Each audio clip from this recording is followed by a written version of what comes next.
Good morning, everyone. So, today is something completely different.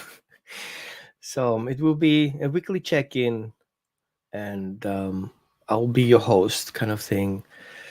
And I will wear different cup as a behavior consultant, cup as a husband, cup as a person, cup as a ADD person, and we will go over my experience with my wife's Project C, we call it stage three cancer. And it's not about me. Okay, I want to make that clear. It's about whoever would be in my side, um, on the husband sides or the wife sides, accordingly, and the stages we are going through, and all these little things that happened that we have to take care of. However, also as a holistic dog behavior consultant, I'm also dealing with clients who are going through the same phase. So before that happened to me or happened to my wife, happened to us, I was seeing that from the outside perspective, what families are going through with their dogs, with their families, with their problems. And I have to admit, in the beginning, I was very biased about it. And I had kind of like my strict rule, especially when it comes around dogs and keeping them in your family. And but now seeing that from my perspective, I had to kind of completely reframe what I was experiencing. So I want to share it with you, step by step, as we go through this process. So we're at the very beginning, um, and well, basically, this show sounds weird. Is not about the medical jargon and statistics, blah blah blah, and it's not about giving you instructions or guidance for those people who are going through the process. I'm just a person just like you who happen to be a behavior consultant and a husband and struggle with ADD and complex trauma going through this. So you're gonna see what I'm going through, my personal experience. So it will be a roller coaster. um, and I think it's also my personal healing journey. I have hard time being emotionally aware of things because of my trauma. So for me, it would be likely sometimes an emotional outburst. So hold space for me in that stage. And I'm gonna walk you through our news that are happening once a week, as much as I can. So each week we were sharing our triumphs, our setbacks, our happy points, our sad points, and as we're going through this process, and you will see a glimpse of what I'm going through from my perspective, so you can learn from it and learn from my mistakes or from my good choices, I guess. So grab your coffee, and it's more conversational. Okay, it's not just me talking. You can ask questions. It's really open. It's like you sitting on the other side of the table and says, "Hey, Roman, how did you go that last week?" And we can talk about things, right? You're welcome to share it, um, and I will give you a kind of little information about what it is, so you know a little bit what it is. So I'm not an education center here, okay? Just don't take, if I say something wrong, like that wasn't right. Anyway, so let me walk you through a little bit of process that I learned. Um, so stage three breast cancer, and having notes here on the side so I don't miss anything. So the stage three breast cancer is an advanced stage of indicating spread beyond the breast and nearby lymph nodes. It's kind of like a little bit more complex, a little bit, a lot. There are three subcategories, A, B, and C, based on the tumor size and extent of lymph node involvement.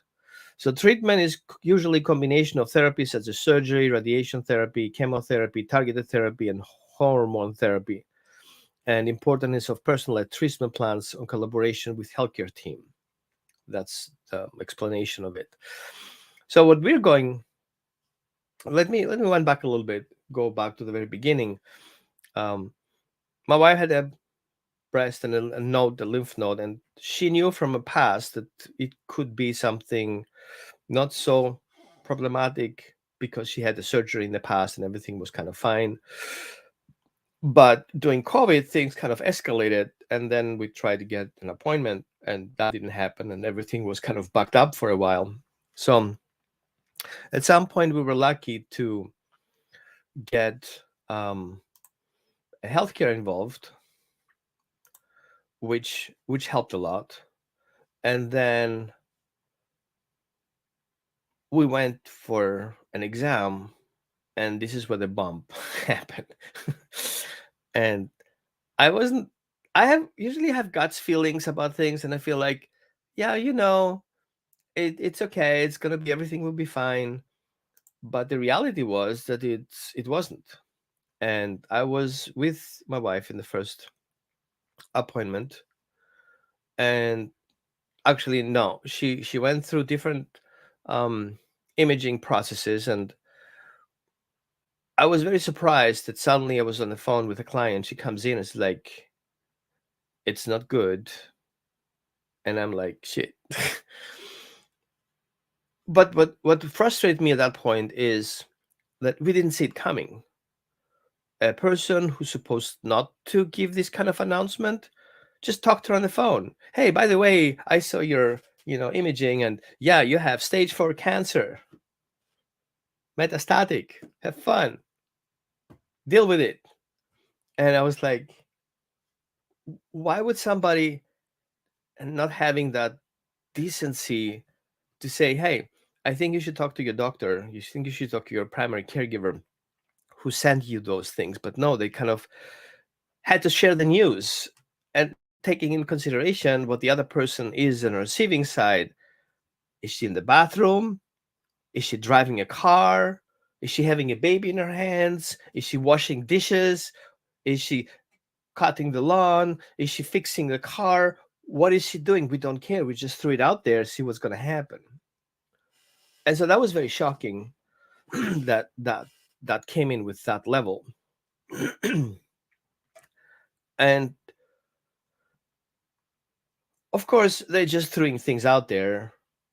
And the first thing a person will do is kind of look online and see, what is that? What happened to me right now? And she's definitely going through, certain emotional processes. We're going to talk about that a little bit further down.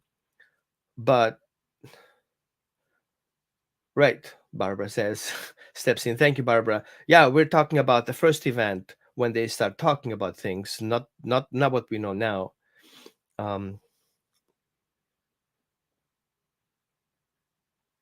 Exactly. So they just threw things out there without being even accurate, and you have to deal with that shit, right? And so the first thing I did was, that's not gonna happen. That's not right. It's something is wrong. So I totally went into denial here. And then I start Googling, and of course everybody says, blah blah blah on internet, blah blah blah on Facebook and everything. And I was like, you know what, I'm gonna look for it. And it was very frustrating. And for me, I started shut down. I just didn't want to deal with it at that point. So I said, okay, let's say I have no clue what's happening. Let's be supportive. Just be open, listening to my wife.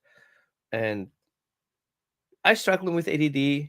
And so when things get very stressful, I start forgetting things. So I thought, if I don't get too much involved with it right now, I would be less stressed. I would be more helpful and kind of be more present rather than going to that stress ADD rage kind of stress thing and then all shut down to everything while I need to keep my clients on and have a lot of things to do when I'm working with my clients. And I kind of like put the prioritizing a little bit weird. So when my wife doesn't need me, I'm going to focus 100% on my work. And when my wife needs me, I kind of put the work aside, which I cannot anyway. And then my first point was life expectancy. So based on what we had back then, the first like stage 4 thing. And it's very scary. But I didn't want to go into that space and start creating that reality. And so I said, no, in my guts, I feel it's not that, it's different. And so I will not focus on that. I will focus on the better version of it. And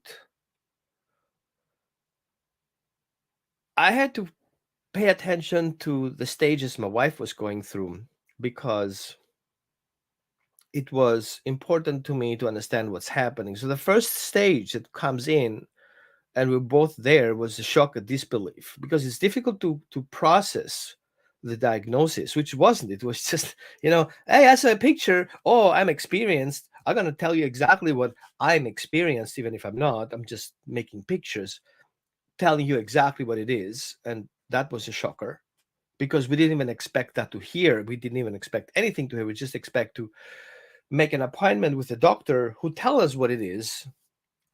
And of course, the next level happens is fear and anxiety, because of course all of a sudden, everybody knows, cancer here, cancer there, and people dying here, people dying there. I'm seeing from a dog's perspective, all of a sudden you have a dog cancer dead, right? And for me it was kind of like totally disbelief, like it's not going to happen. And the next thing that happened usually, and my wife went through that really hard, was the sadness and grief, the way I saw it. And but one thing that popped out a lot was fear and anxiety and concerns about the treatment and the side effects and the prognosis and everything, because from a holistic perspective, and my wife is also very holistic, we are concerned about the toxins and the chemicals and the side effects, and we just try to do things. How can we improve it? How can we make it easier and not so um, scary for the body? Because my wife has experienced traumatic medical trauma in the past through her health conditions, and so she has jumped off the deathbed a couple of times. So it was kind of intense for her to go again through the same process and again having to convince the doctors that she's sensitive and again talking all these things, because some people just don't listen. They just do things and think that you're kind of like you have no clue, and the doctors only that doctors don't understand that some people have the ability to be conscious of their body and sharing things that they feel. And it's hard for her to feel that she has to go through the same process again. And so we had a couple of conversations about that. um Sadness and grief comes in when you recognize that because she's an energy healer, she had to cancel her workshop that she had organized for July. And it was a very important, healing project and workshop, and everything was put force into that, and all of a sudden she has to back away from it. And at the same time, it was the fear of not being able to pull that project and do that workshop. But also I can imagine how angry she was and frustrated about the whole situation, because you feel like, and I cannot speak for her behalf, but I can kind of what I perceive from my perspective, that she was angry and frustrated that she cannot control it. And she had really tried, when she had the first symptoms, to kind of start working on healing. And we're gonna talk about that healing aspect, especially me as a judge of seeing healers getting sick. It's very important to me to share that with you. And so this is the stage we are right now, being angry and frustrated. But anger and frustrated don't see that slamming doors and jamming pictures. Is about letting that emotional come to surface and start working with that in a healing aspect. Because the one thing that we notice is everything that you hold in emotionally is going to feed what you're fighting for. It's going to feed exactly the other side of what you want to heal. So we want to be very careful about how the emotions come in. So we're going to share also stuff that I think we have to be very careful. Now, on my perspective, the emotional levels are different because I don't have cancer, but my wife has cancer. So the first thing, of course, both of us were in shock and disbelief. This is the other thing we have in common. And then right off, it was fear and anxiety because the concern about my wife's well-being and her future and how I will be part of it. And right now, I'm kind of a little bit of an offset. I'm kind of late kicking in with my emotions a little bit. So right now I'm in a level of helplessness and guilt. Helplessness because in that stage where everything happens around her and I have no control of it, um, the doctors do these things and the chemo starts. I'm just being on the back seat, seeing it happening, like being on the back seat of your car driving downhill, and you cannot touch anything. It's just too far away from everything, and it's very upsetting. But also there is guilt involved because if I knew, which I didn't, I could have been more supportive. And I still feel guilty right now because of that stage of helplessness. I notice I have a hard time getting up in the morning. It's kind of like, let me rest a little bit more, try to kind of avoid it. It's kind of like a weird thing that happens right now. That on one side I can explain that's very intense and getting tired about things, especially when working with clients. And then, doing our 2-acre property yard work now in the summer, and then doing the traveling and going to the appointments and everything and holding space. And for some reason, I found out that I do not give myself time to process what's happening. So, because as a complex trauma survivor, my point was stuff it down, don't deal with it, and just ignore things. And so, this is kind of my default. But I have to kind of start working on things because if I start stomping it down and things will progress, I think where I'm right now in helpless and guilt, and then I would kick in the sadness and grief of our missing time and the missing things that we could do and we have done yet, and then it can kick in anger and frustration. And as a person with ADD, getting into this anger frustration level can be a little bit explosive, especially as a Leo that I am. And I have to be very careful the way I treat my clients in that in those stages and the way I work with my wife in those stages. And there's always this friction of because I have ADD and I forget things, she has to tell me 5 times what to do, and then she gets frustrated, and then she gets frustrated, I get frustrated. It's kind of a vicious circle. So I have to be more conscious and aware of those things. And I think sharing with you guys is helping me a little bit put things a little bit in an order.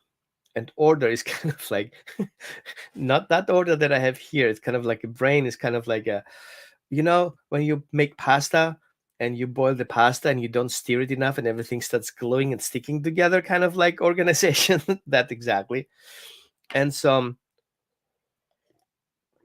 the next stages that I'm expecting to happen after sadness and grief is anger and frustration, and support and empathy and hope and resilience. These are the steps that the other side, the husband or the wife, does it on. In the relationships, there are husbands and wives, right? It doesn't have to be gender related. So the other side is where they're going through their own process. And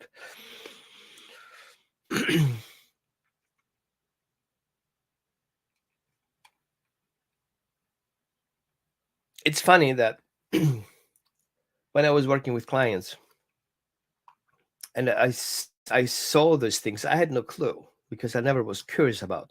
So if you're a professional, dog training professional, and you work with clients, think about those stages. So I'm going to go you through exactly the same points again so you can remember them.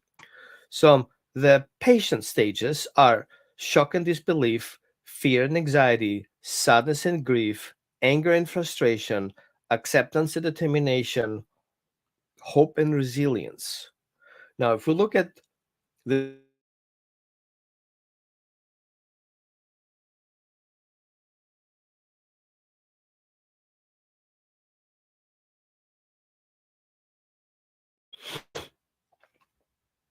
That shock that happened to people in that family will affect their dogs. So if they have one dog, it's kind of easy. If they have multiple dogs, it starts getting a little more complex. So usually dogs have living diets, so, and emotional diets. So that not diets, like two things. So we have the dog who is codependent to another dog. We have the dog who is attached to another person or another dog. And then we have these group settings of two dogs merging together and doing a diet. So the diet is a dog who has more experience, followed by another dog who doesn't have much experience. So it's kind of like, oh, what should we do? What's your idea? What's your opinion? So this is a dog who always follows the other dog. So people misinterpret that as the other dog who's being followed by the less dog is the alpha, but it's not the alpha.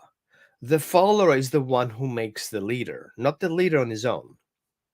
But if the dog or dogs are attached to one particular person, that particular person is sick and is going through this emotional roller coaster, they tap into that anxiety, especially when it comes to fear and anxiety, because the dogs start trying to find what the threat is.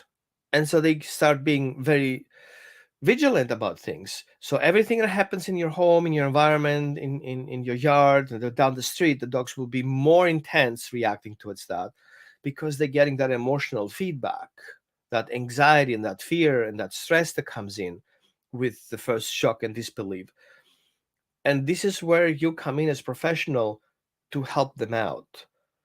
We have to bring the dogs back into a regulation, and we need to step up a little bit a notch and help these people become aware of how their emotions affect their dogs. You're going to a pizza place, and this person behind the pizza counter is angry and frustrated. It affects you. You just want to leave that place. You're going to give him a 1-star review, and you're just a customer. If your dog lives with you and you go through this process, the dog taps into your energy and your frequency and your emotions. He's going to start channeling that down, tries to kind of put it somewhere. So the first priority with families who have this situation coming up and they have dogs, you need to put together a grounding plan. We're going to talk about that at some point, but not today. So a grounding plan is basically help the dogs stay focused on the present moment, stay focused on cues, stay focused on instructions, stay focused on what's happening right now, and not going ahead and doing things proactively out of control of the home and out of control of their parents or the guardians.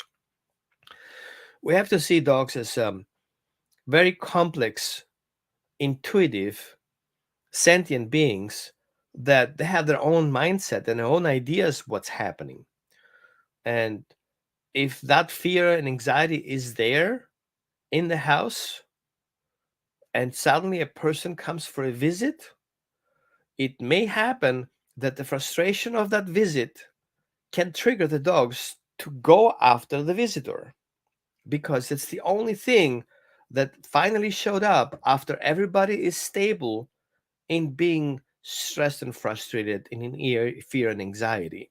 And now they have a target. Before they didn't. There was just barking somewhere to something that may be the trigger, but now the trigger is at the door and knocks at that door. Is it the delivery guy? Is it the UPS guy? Is it a visitor? Is it the pet sitter?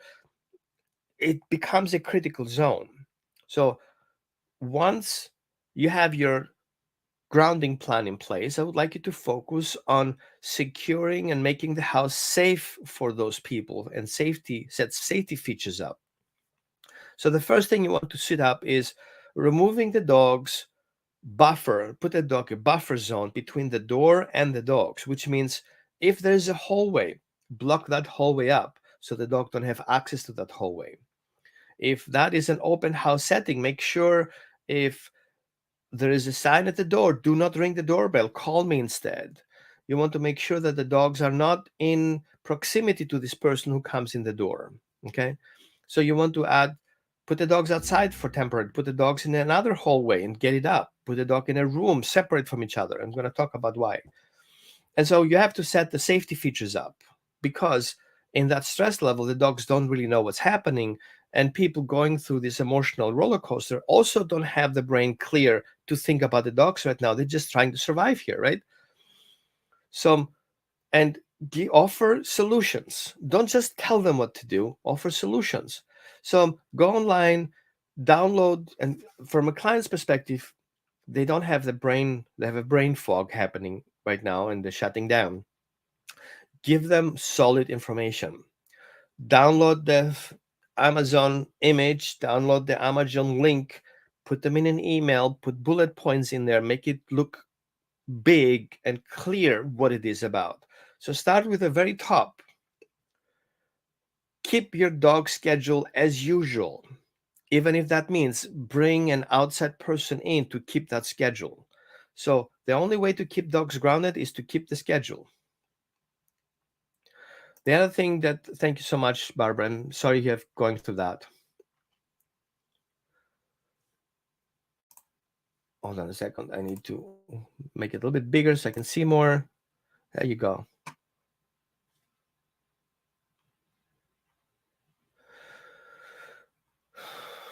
Thank you. So, and make sure your clients understand the hierarchy of the importance. So the hierarchy is keep the dogs grounded, keep the dogs in the regular schedule, feeding schedule, walking schedule, outing schedule. If a person cannot do that for whatever reason, because of pain, discomfort, whatever, appointments, you have to bring in a pet sitter who keeps that schedule. Because the first thing that's going to happen is people will put you in a schedule and it's not in your control. They will tell you, call you, or call and says, hey, 3 o'clock, you have an appointment on Friday. And you're like, shit.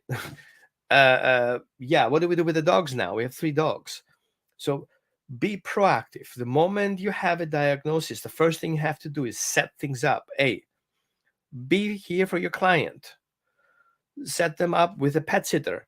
Vet the pet sitter. Be part of the vetting system. And go to these regular websites, hosting websites that have those pet sitters websites, and find them 3 pet sitters that are comfortable with the breed, with the size, and the problems the dogs have, and vet them for them. Tell them with the schedule. Bring them up to speed with everything that you trained them so far, so the pet sitters will continue what they're doing. See if you can be part of that and help them integrate the dogs into the pet sitter. Take over and introduce the pet sitter as another person just like you are.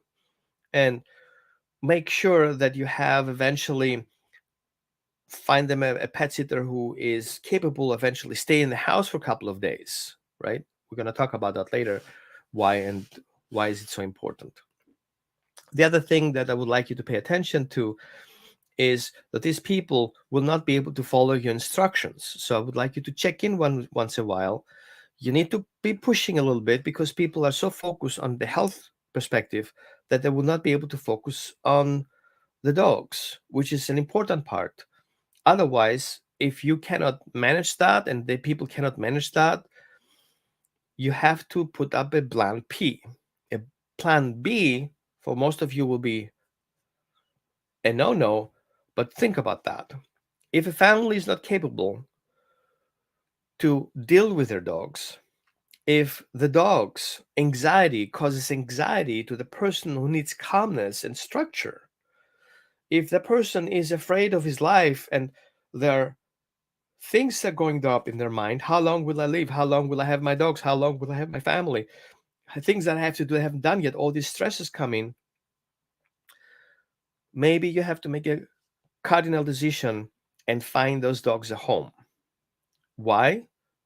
Because these people will not be able to handle it. And right now, the situation is more stable. The dogs have not gotten in fights yet. The dogs have not a bite history yet. And so it's a good time to set things up for that, right? So depending on the diagnosis, depending on the prediction, what's happening, you need to start putting things in place.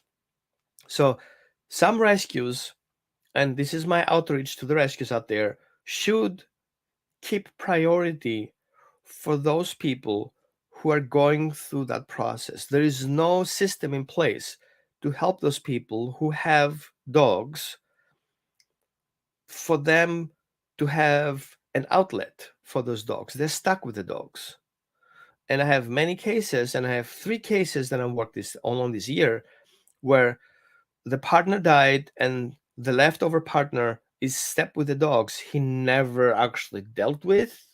It was just my partner's dog kind of thing. And I worked and I would uproad, and now I have 3 dogs. They don't like me. They're frustrated. They're angry. I cannot do anything with them. They're aggressive towards me kind of thing. And these people just cannot handle it. They grieve their partner. They grieve the downsizing of their home. They grieve everything that's going on in the background financially and family wise. And now they have to deal with the dogs. And yes, yeah, dogs are family. I know that. But see that this person needs to survive as well. So we need to find an outlet and support rescues to navigate through that process. Those dogs, we're going to have a separate talk about that. Those dogs are going through their grief as well, and through anger and frustration and disbelief. These dogs are going through a crisis. And so we have to make sure that we understand these dogs are going through their own trauma. And as professionals, we need to support them too. Veterinarians, dog professionals, groomers, rescues should be part of that system to help these dogs being away. Now, I don't want to talk about statistics, right? But I one thing to give you a heads up. Rescues right now are so full that I cannot even take back their own dogs. So be aware of that. Yes, there are sanctuaries out there. They're expensive. A sanctuary can cost something about $5,000 to $15,000, depending on the breed, the size, and the behavior. So that's usually not a really good outlet. And then, of course, we have to talk about that. There's a euthanasia aspect of it. My thought on euthanasia is, of course, avoid it as much as possible. A dog should not be put to sleep unless there is a health risk and health conditions. And I think we should take that in consideration when making a decision. If a dog is a senior dog, very old dog, we kind of push it and push it and push it. Sometimes we have to kind of call it out, because it's not better time than now, where everybody's still in a sane mind. Dave.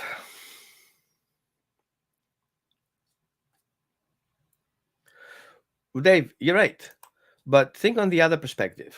A person who's going through chemotherapy, he has to be a healthy person. And sometimes you cannot have both ways. The dogs in the house is problem. There needs to be cleanliness. There needs to be no bacteria happening there. So sometimes this person who lives with those dogs have to be isolated from those dogs. Now, you live in a 1,000 square foot home. Explain to me how you will separate those things. Tell me how a husband who's working from 9 to 5 has to take care of the dogs, have to keep the house clean, and have to run with the wife back and forth. We have to be aware of these people cannot be in the same room with those dogs. So the idea I want my dogs to be with me going through this journey is not going to work out, because you're going to die from it. And yeah, thank you for confirming that. So I think we should kind of looking into answering any questions that you have. So you're welcome. So you can put in a comment, share your questions, and I'm happy to answer them with anything that I know about. Vulnerable, authentic, and true. So what's your questions?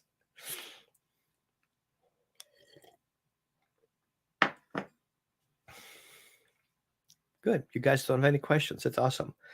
Now, your parenting style is very important, how your dogs will react. And I know some of you, which I don't know, but you end up watching that, and you're welcome to share it with your friends, is an authoritarian parenting style will hit the fan, the shit fan, right that moment. So if you're an authoritarian parent and you have worked with your dogs authoritarian, and all of a sudden that will fall apart. Your dogs will be very confused. They will go after each other because everything that you did so far was holding them with power and aggression in place. It's kind of like a dictatorship. Sorry if I touched your nerve there.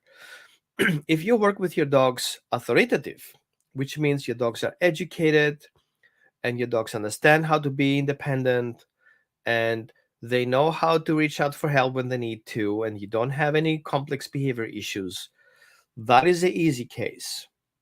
If you're more dismissive or ignorant about your dogs, the whole thing will fall apart, collapse. The dogs will be stressed or even more reactive. It's very hard to get help for those dogs. So now that you have seen that video and everybody in your family is healthy, shift your mindset from authoritarian to authoritative as quickly as possible so you don't have a problem in the future. It's scientifically proven that children of authoritarian parents have a problem in society. Sorry.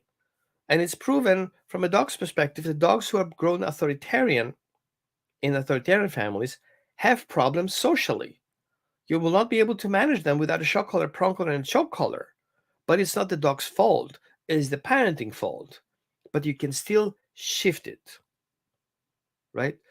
Now, the other thing that you have to pay attention is health.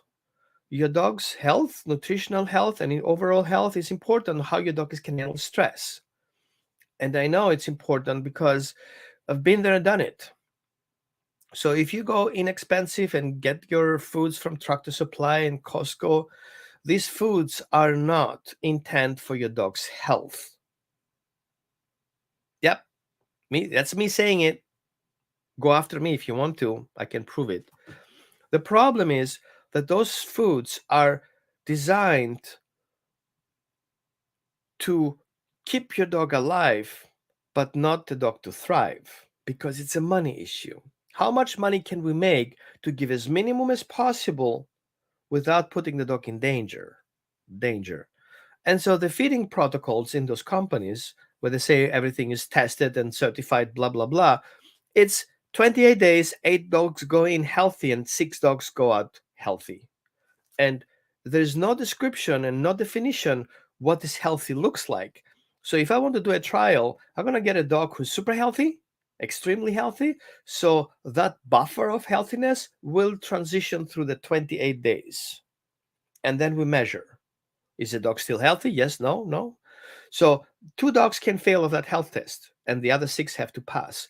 After this 28 days, they consider that dog food safe for the dog's entire life, which is nonsense, because the animal feed industry designs their feed for the animals who go to slaughter. So the idea is for 28 days, the animals should be healthy until they go from there to there. But that's not your dog. You want your dog to be like forever dog. So buying the forever book, I don't do much advertising here, would be a good idea to learn about nutrition, about health, and using food as medicine and using food as balance. So those foods out there, they say they're balanced, but they're not balanced because those individual foods are not being tested as you think they are. They're only being tested at the very beginning. It's a theoretical menu. It's a theoretical recipe. It's not a hands-on recipe. Nobody tests the material after it goes into the batch. So you don't have accurate information. What's in the bag that you have? There may be ingredients missing or ingredients being in there, not even mentioned in the bag. It's scientifically proven that the majority of those companies don't even fulfill what they're promising should be in the bag. So that's another story. So you want to go healthy dog food, and talk to a veterinary nutritionist who is not married to any of those conglomerates. Don't get me started there. Go to a veterinary nutritionist who considers raw feeding and healthy feeding. Yes, it's not going to kill you. However, if you're a patient cancer, if you are a cancer patient and you're going through this crisis, you have to be very careful about how you handle things, right? So if you are feeding raw, you want to stick to a nutritional packaging that gives you a minimal exposure to any pathogens. Now, dog food has a zero pathogen policy, right? But that doesn't mean there is no possibility of it.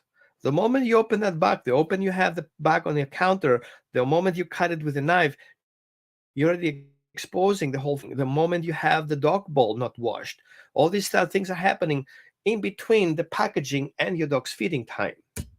So you have to be clean, you have to be vigilant, you have to have the sanitizing, you have to wash everything, you have to be super extremely clean, right? So if you have kids or a husband or everything who can help you, put them, delegate them, and if you're a professional, educate them how to do those things. Go to their house and put it together and work with them. This is how we open the package. This is how we get a little freezer, like a $300 freezer from Home Depot. You get a little refrigerator from the store, like an office refrigerator, like a 5-10 gallon refrigerator, where you can defrost food. So watch on cross contamination from dog food into your regular refrigerator. Okay. Now, for you guys who just joined here, I'm talking about my journey through my wife's cancer 3 treatment and my emotional experiences, but also as professionals, a dog professional, supporting people who are going through this process with their own dogs, and me as professional helping them through the process. So, and we talked about food right now and how important it is to understand that food can cause a health hazard, especially for people who are going through a treatment. So, if that is a problem, then you want to switch the dog into a healthier kibble or into an in between stage of as healthy as possible, minimally processed dog food. So, minimally processed means low temperature cooked, eventually freeze dried or air dried, things that you don't really need to touch. So, hand gloves this is, and you're going to create a little desk and a platform. You can always get one, this paper, your parchment paper, put it on the counter, okay, and then put your stuff on there, put it together. So you only have to do is folding it up, take off your gloves, and throw it in the garbage bin. Easy peasy. Now, each food that you're feeding your dog, the moment your dog has a salvia connection with it, licking the bowl, cleaning it up, you start having a biofilm, a bioculture. You have your own Legoland going on in your dog's food bowl with all these different bacteria going on, including the water bowl. So you want to, everything that you have, get it double. 2 water bowls and 2 food bowls, and throw them in a dishwasher and let them do the job, right? So one thing you can always do, you can always run the dishwasher with a little bit of vinegar water and do a desanitization on that, or put in a this sanitizing program and make sure your detergent is appropriate. So if you have plastic bowls, get rid of them, right? They are a breeding ground. Each scratch and each moisture in that plastic bowl, it can absorb up to 30 up to 16 or 30% of moisture depending on the plastic quality. So I would go with a inox or ceramic bowl. They're great ceramic bowls. Make sure they're dishwasher safe, right? And put them on the top and wash them really well. And if you have anything else, get rid of it. You want to go with material or glass bowls are even perfect. So get your glass bowls. Some of you have containers where you put the bowl in there for bigger dogs. Use glass bowls and they fit exactly in there. So the other thing that I would like you to pay attention is water bowls. Wash the water bowls very often. Fresh water is very important. Now, what I know is that unhealthy dogs are prone to illness. So that's why one reason more to upgrade your dog food to a better quality food, because of your dog's health conditions. So the last thing you want is to deal with your partner and you have a sick dog to pay on top of it. Now,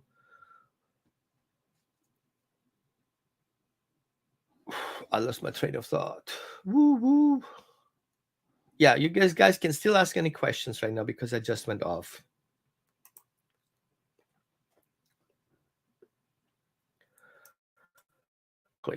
So, good question. What about stainless steel, my food and water bowls? My personal experience as metallurgist, yep, in my previous life, I used to be an industrial industry engineer, so my graduation is metallurgy and applications in the industry. There are different types of qualities of inox, or inox, what we call it, and the purity depends on the quality. So there's a lot of impurities going on in the metal, and some of them are even radioactive. Yeah. So in my good time when I was in Austria and Chernobyl happened, there was a contamination of so much steel in the environment that wasn't funny anymore. So I have noticed and I become aware of that a lot of material coming from those countries are contaminated radioactive. And these things are going just rounds and rounds and rounds. Now, I don't know any American company who does bowls that are high quality, but most of those bowls are imported from whoever knows where. So imagine a ship is being scrapped, and out of that, anything that's inox is becoming again a bowl. All these contaminations are in there, goes into that bowl. So my preference is to stay away from metal parts and stick to glass and ceramic because it's just healthier. So if you have the glass on the glassware on the glass container, that is high temperature cooked. It's everything is in there is dead, and there is no contamination. And if you see start having any cracks or any things going on, get rid of it, get a new one. It's totally worth it. Okay.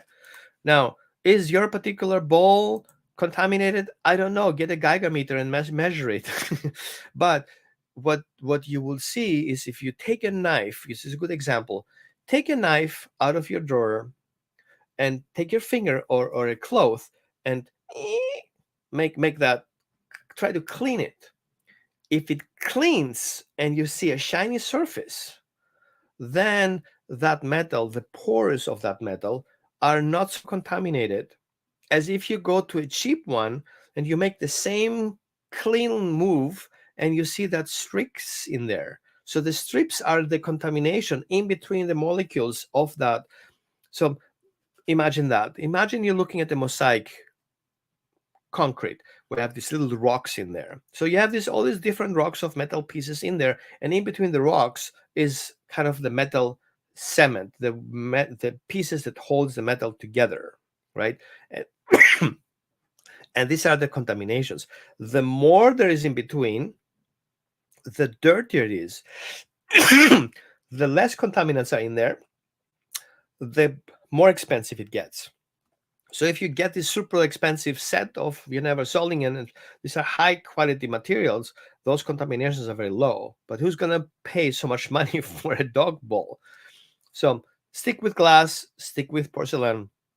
You're way better off, and they usually are very. Make sure whatever you buy is dishwasher safe or microwave safe, whatever. Good. So thank you for your questions. The more you ask questions, the better I can talk to you. So we are about um, almost over. I don't want to keep it longer. Thank you for joining today. And I'm going to give you an update next Sunday about that. Now, on the, let me check my calendar. On the 25th, I will be in Texas. I'm working with Texas Juvenile Justice Department, right?